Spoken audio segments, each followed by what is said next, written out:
Pois então, gente, os meus últimos dias foram muito legais, porque eu estava pesquisando sobre Transformers, né? Eu já tinha lido até a edição número 12, original, lá de fora, e agora li até a 24, e, cara, foi muito legal, assim, porque eu vi o filme também de 86, que é um filme, não vou dizer assim, ele divide opiniões entre os fãs, mas é um filme importante para esse quadrinho aqui da Skybound. Tá, mas peraí, eu vou trazer um pouco de contexto. Vocês devem estar sabendo, né? A Panini anunciou na CCXP, fez muito barulho, que a editora está trazendo o Energon Universe para o Brasil.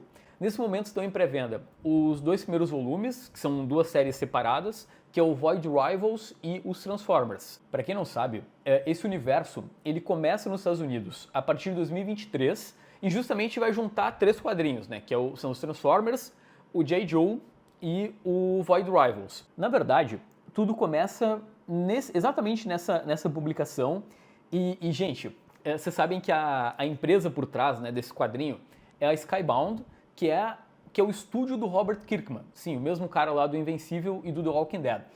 E ele fez algo muito legal, isso é só uma curiosidade mesmo. Lá fora, não tinha nenhum anúncio oficial sobre essa conexão entre os universos, o tal do Energon Universe, nada. Era basicamente existia um quadrinho anunciado chamado Void Rivals, que eu imagino que muitos leitores lá fora devem ter ignorado de início, né? Porque tá, tudo bem, tem Robert Kirkman escrito aqui na capa, isso chama atenção, né? Ele é o roteirista do Void Rivals, mas sei lá, né? Não é The Walking Dead, não é Invencível. Eu só sei que no meio do quadrinho, do nada tem um POW! Esse aqui, pra quem não sabe, é um Transformer muito querido pelos fãs, que é o Jetfire. E aí no final aqui do quadrinho, exatamente na última página, tem aqui o anúncio, né, dos Transformers do Daniel Warren Johnson, aqui a questão do universo do J. Joe. Vocês sabem que o Kirkman tem muito isso, né, ele quer preservar para o leitor lá de fora essa sensação assim de novidade. Então não tinha nenhum anúncio, sabe? A pessoa que descobriu que ia sair um universo compartilhado lendo um quadrinho. Olha que legal! Aí tu deve estar se perguntando, Vini, como tu conseguiu acesso a esses quadrinhos antecipadamente? Tu acompanhou esse universo, né, sendo construído? Gente, tudo via Comics and Signatures, a melhor comic shop do Brasil para tu comprar o teu quadrinho norte-americano. Usa o meu cupom lá, 2 quadrinhos, vocês podem acompanhar o universo absoluto, tudo que é novidade, tem, sei lá, bookplate autografado exclusivo de comic shop. Ah, os novos crossovers entre a Marvel e a DC com as capas variantes. Tudo tem lá, então entra no site, tá aqui na descrição do vídeo e vai ser feliz. Vamos lá. Informações básicas para quem vai acompanhar, então, essa publicação no Brasil, né, que sai lá fora em single issues, né, em edições fininhas, e por aqui a Panini vai lançar tudo, né, o Transformers, J. Joe e Void Rivals vão sair, então, em encadernados, né, vão ser TPBs ali de umas 6 edições cada um. Vini, eu posso ler só Transformers, escrito e desenhado ali pelo Daniel Warren Johnson e ser feliz? Pode. Como eu falei, são 24 edições, estão todas aqui nessa pilha, e tem início, meio e fim, tu não precisa nem continuar a série Transformers com o que vem depois, né? Porque ela continua sendo publicada lá fora, dá pra ler só a parte do Daniel Warren Johnson, que tem um fechamento, entre aspas, tem um fechamento, né? A gente sabe que é tipo um quadrinho de super-herói, né? A gente sabe que a franquia continua, mas sim tem um ponto final. Mas aí talvez seja uma pessoa que nem eu, que eu não manjo de G.I. Joe. A boa notícia é que, pra quem realmente não tem conhecimento, dá pra ler só os Transformers. Tem uma ou outra referência a alguns personagens da franquia J. Joe, essa é a conexão, mas eles não são essenciais pra trama, sabe? Eles aparecem, mas não faz muita diferença tu não saber quem eles são. Tá, vamos pro próximo tópico, que é o filme de 1986. Claro que não precisa, de novo, né? Não precisa assistir ao filme para ler essa série aqui de Transformers, mas, galera, foi muito legal ver. Porque o próprio Daniel Warren Johnson, em entrevistas, ele comenta que a principal inspiração dele para fazer toda essa série é o filme.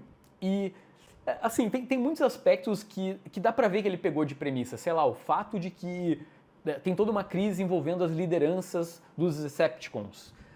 O próprio quadrinho, ele é mais pesado do que o normal. Não é um quadrinho para criança, então vai ter morte, vai ter violência. E isso também tem lá no filme de 86. Eu não vou soltar spoiler aqui, mas, gente, na primeira edição, a primeira partezinha, tem 3 mortes, sim, e morre personagem relevante para a franquia. Isso é legal, sabe? Dá uma sensação logo no começo do quadrinho que, ok, estou lendo algo que realmente tem consequência. É claro que o filme ele se passa em 2005, né, num longínquo futuro, né? Então, né, tu tem roupas futuristas, naves, etc. Isso não, aqui né, o quadrinho se passa exatamente né, é o planeta Terra, como a gente conhece, com a questão ali dos Transformers. Nesse vídeo, eu vou fazer algo um pouquinho diferente com a câmera, pra gente ver as edições com um pouquinho mais de calma, né? Claro, eu tô mostrando as edições originais lá de fora, mas no Brasil a Panini vai publicar em 4 encadernados, né? Então são 4 volumes para fechar. E só uma última curiosidade, né? Acho que vocês devem saber disso, mas originalmente os Transformers são brinquedos da Hasbro e essa marca de brinquedo, ela precisava de um lore, né? Do mundo, um universo e uma história para esses brinquedos. Aí eles vão atrás da Marvel, aí vai ter uma série de quadrinhos, lá de 84, junto com uma série animada. E, pô, falando nos quadrinhos, eu imagino que a Panini em algum momento vai publicar os quadrinhos clássicos, né? Porque, pô, gente, sei lá, tá saindo Ron, sabe?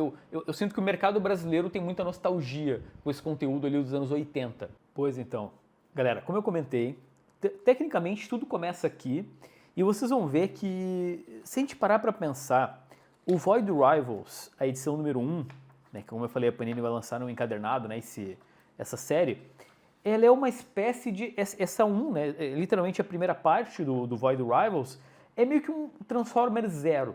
Vocês vão ver que o Jetfire, ele vai ser importante logo no começo da série dos Transformers, e a primeira aparição dele, né, a primeira aparição, na verdade, desse universo como um todo, é justamente aqui no comecinho do Void Rivals. Reparem que é Robert Kirkman, Lorenzo De Felice e Matheus Lopes, né? O Lorenzo ele veio para o Brasil numa CCXP e o Matt Lopes, né, brasileiro, peguei aqui um autógrafo dele. Aqui é só uma curiosidade, né? O brasileiro também brasileiro, Greg Tocchini, fez uma capa variante muito legal dos Transformers. Aqui, para vocês entenderem um pouco melhor, é o Bumblebee virado ao contrário. E vocês reparem ó, que o Daniel, né, que é o roteirista barra desenhista das primeiras edições, ele desenha aqui o Optimus Prime bem grande, né? Reparem que ele mal cabe na capa, né? Então dá essa sensação para o leitor de que os bonecos, né, eles são muito grandes, os Transformers, né? Tanto é que né, ele não tem muita margem na lateral dele, né? Então isso é uma técnica, né, para justamente dar essa sensação para o leitor, né? Também ele está visto de baixo, né? Então ele parece algo realmente, né, gigante. Aí logo no começo nós somos apresentados ao Spike Witwick e o seu pai, né? O pai do Spike, ele é um ex-combatente de guerra, alcoólatra hoje. Aos poucos a gente vai entendendo que é uma família que sofreu uma grande perda. E aí o Spike sai com a melhor amiga dele, que é a Carly, e que os dois gostam muito dessa questão de explorar o espaço, né? O que tem depois das estrelas. E eles acabam esbarrando na nave dos Transformers. Sim, aqui vocês estão vendo, né? Tem o Optimus Prime caído, né? Tá todo mundo desligado. É claro que a gente pode começar já questionando o fato de que, pô, os humanos estão aqui bem no momento em que o Jetfire chega na nave, né, ele encontra a nave na Terra, né, ele vem lá do Void Rivals para esse momento, e aí é uma grande coincidência. Mas, gente, também se não tiver algumas coincidências, a história não pode acontecer. Aí, reparem, né, o primeiro a ser despertado pelo Jetfire é o Starscream, que, pô, pra mim é o melhor Decepticon de todos, é um vilão muito legal. E se vocês repararem bem, cara, eu amo que as cores desse gibi são muito... É um gibi muito colorido, no sentido de que, sabe, o Daniel, né, até pelo próprio traço dele, ele não tenta trazer uma pegada do filme, por exemplo, de Transformers, onde a gente vai entender, eles parecem mais tecnologia futurista, não. Vai dar uma sensação pro leitor que realmente são bonecos caindo na porrada. Esse começo é bem legal, porque o Jetfire, né, ele não fazia ideia que existia uma guerra entre os Autobots e os Decepticons. Então ele chega ali na nave, vê todo mundo caído e, cara, vou acordar o povo, né? E no que ele acorda alguns, né, tipo Starscream, a batalha começa. Olha isso, gente. São cenas, aqui o Optimus Prime, né, dando um tirambaço, aquele correndo e a explosão ali no fundo. É legal de dizer que tanto o Spike quanto a Carly são personagens da animação clássica, lá de 1974. Aqui logo de cara, né, já vai ter uma cena de fuga. Eles justificam, né, que os Transformers conseguem virar um carro humano, né, um caminhão humano, porque eles estão... É uma forma deles se camuflarem. Isso vai ficar esquisito depois, mas de início essa é a desculpa, né? Por que eles viram carros, etc, etc, é justamente, né, para os humanos não perceberem.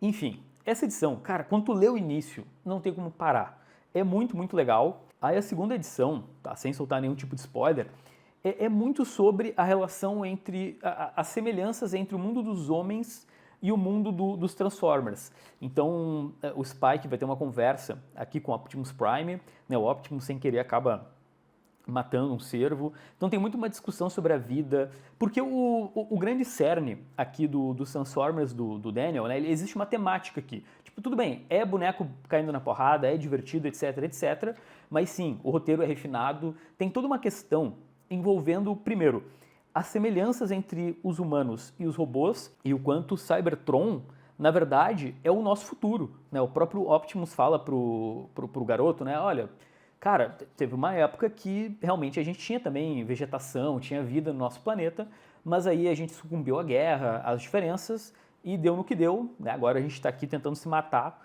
né? E ainda causando problema em outro planeta. Vocês vão ver também que muito do que é explorado nesse começo é uma corrida por energia, né? Porque tanto os Decepticons, né, que são os do mal, né, entre aspas, e os Autobots, que é a galera do bem, eles estão sem energia, eles estão sem Energon, né? Então, o início é uma corrida para eles se reestruturarem para, sei lá, acabar voltando à Grande Guerra. É muito legal que eles vão aos poucos resgatando, né? Cada time resgata algum Transformers. Aí tem esse aqui que é o Soundwave, né? Que é basicamente um aparelho de som. Tem o Cliff, que é esse Transformer um pouquinho menor. Então, muito do que é discutido aqui no quadrinho é sobre a questão da guerra, né? O pai do Spike, como eu falei, ele foi um guerrilheiro e ele acaba fazendo um paralelo justamente com o Optimus Prime e toda a guerra que está rolando em Cybertron, né? Porque é importante dizer que enquanto a nave está caída aqui na Terra, a guerra lá continua. Cybertron continua numa divisão entre então os Autobots e os Decepticons. Aí tem o final do primeiro arco, que eu não vou falar muito para não estragar, mas é um quadrinho sobre isso, sabe? É sobre essa semelhança entre nós humanos e as máquinas. Esse primeiro arco, ele é muito bom, tá? Ele é uma excelente apresentação, como eu falei, até os humanos são legais aqui, mas esse segundo, para mim ele brilha porque ele é uma discussão sobre guerra, sobre ética, sobre vingança. É muito legal, principalmente porque a gente passa a entender um pouco melhor o que está acontecendo em Cybertron. A gente vai, né, sem estragar a experiência, né, mas a gente vai ter vislumbre do que está acontecendo por lá e justamente como cada Transformer, né, cada um deles tem um arco sobre como lidar com a guerra, sobre como lidar com as perdas que vão acontecendo, né, porque muita gente morre, né, eu digo gente e robô também, né, eles morrem ao longo do quadrinho. Aqui, ó, que é uma visão de Cybertron. E o Optimus Prime em si, nesse arco, ele brilha. Pensa que ele está numa posição muito difícil, porque ele é o líder, ele precisa trazer a paz, mas ao mesmo tempo ele não quer matar ninguém, ele quer ser um cara justo, ele não quer exterminar o inimigo, por exemplo. Então, sabe, todas as facetas do Optimus Prime são muito bem exploradas aqui nesse segundo arco. Aí chega no terceiro arco, do conteúdo original que a Panini vai publicar. Eu imagino que ele vai começar com esse especial, né, que é o Free Comic Book Day. Isso aqui é muito bacana. Ah, peraí, faltou falar um negócio.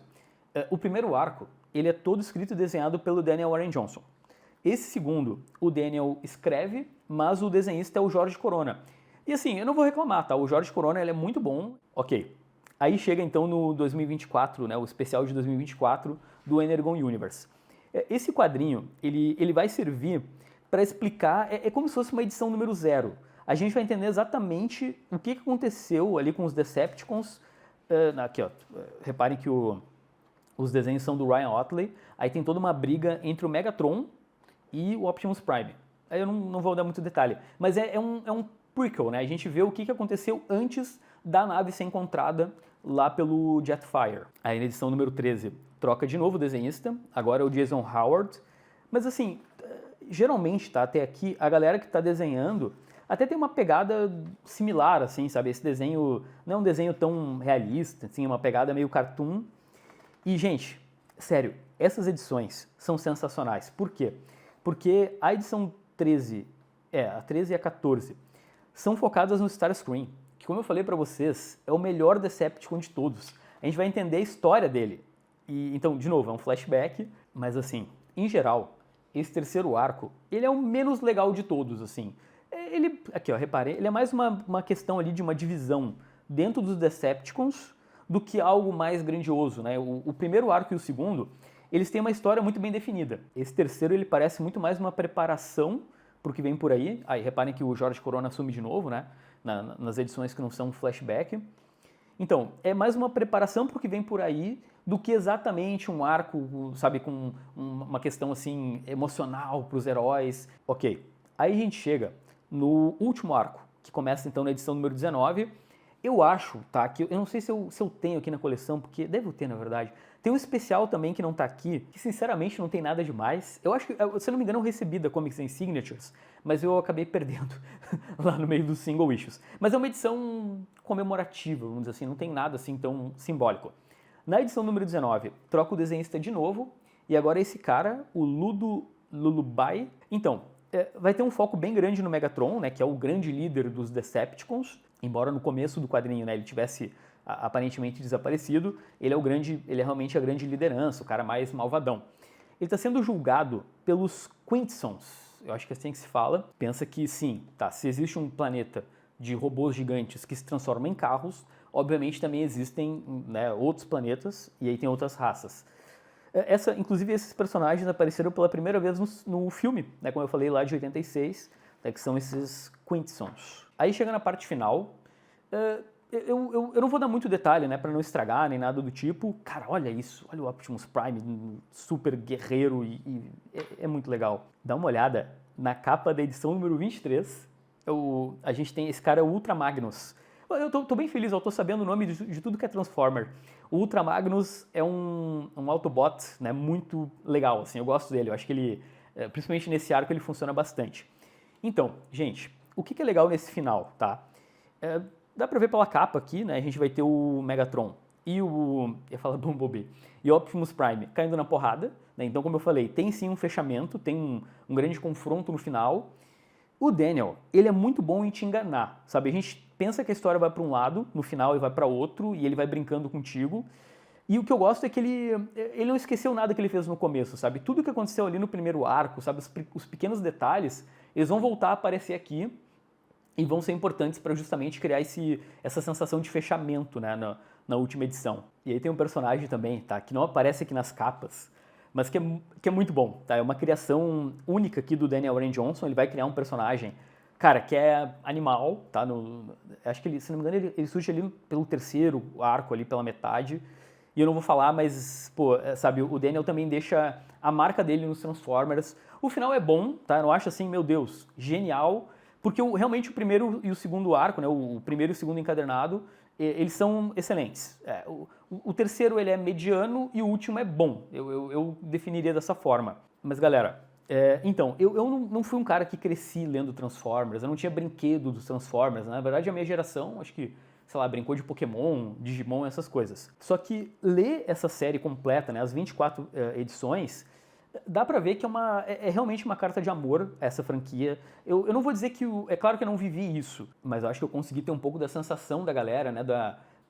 De por que isso é tão legal, de por que as pessoas se empolgam tanto, né? Por que Transformer marcou tanto, então, uma geração. Sabe comida de vó, que é sempre feito com amor? Pois é, então, pra mim isso são os Transformers do Daniel Warren Johnson. Se tu não é um fã, que nem eu não era, lê porque é muito, muito bacana, tá? Então, forte recomendação. Também antes de finalizar o vídeo, quero mandar um abraço ao meu querido amigo Nana Walker, um profundo entendedor de Transformers. Ele ajudou muito, assim, a gente conversou bastante sobre a série clássica, sobre o filme, sobre os quadrinhos, nossa. E o Nana tem uma coleção gigante de Transformers, então, meu, muito obrigado pela ajuda. Vini, tenho que ler o Void Rivals, é legal? Cara, eu recém comecei, tá? Eu tô na edição número 2, então acho que é meio cedo ainda pra eu julgar, né? Eu quero ler pelo menos umas 12 pra ter uma noção e talvez eu faça um vídeo para comentar aqui com vocês, tá bom, gente? É isso.